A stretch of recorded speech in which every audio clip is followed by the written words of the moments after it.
നിനക്ക് തലമറയ്ക്കാൻ മടിയല്ലേ, വയറു മറയ്ക്കാൻ മടിയല്ലേ?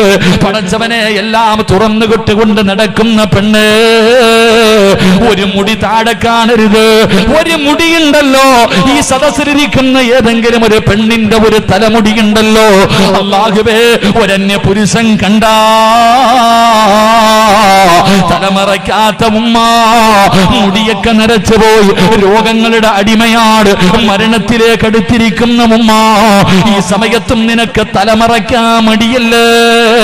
സുഖിച്ച് നടന്നോടി പൊന്നുമോള്. എന്റെ പ്രിയപ്പെട്ട യുവത്വേ, അല്ലാഹുവേ, തലയിൽ തുണിയിടാതെ ഇട്ടിരിക്കുന്ന തുണിയെടുത്ത് താടകിട്ടിട്ട് മുടിയെങ്ങനെ പല പല മോഡലുകളിൽ ഇങ്ങനെ ഇട്ടുകൊണ്ട് തലമറയ്ക്കാതെ നടക്കുന്ന പെണ്ണ്, നിനക്ക് അല്ലാഹു തരുന്ന ശിക്ഷ എന്തെന്നറിയോ? നാളെ പടച്ച റബ്ബിന്റെ കോടതിയില് അല്ലാഹു നിന്റെ തലയിൽ ഒരു തൊപ്പി വെച്ച് തരുമടി ഈ പൊന്നുമോള്. നരകത്തിന്റെ തീയുടെ തൊപ്പിയുണ്ടല്ലോ, ഉരുകുപടി, നിന്റെ തലച്ചോറും നിന്റെ തലയോട്ടിയും പടച്ചവനെ ആ തൊപ്പി തലയിലേക്ക് വെക്കുമ്പോ അവിടെ നിന്ന് ഉരുകിയിറങ്ങും പെങ്ങള്. അതുകൊണ്ട് മറന്നു പോകരുത്. അല്ലാഹുവിന്റെ റസൂൽ അവിടെന്ന് പറയുകയാ,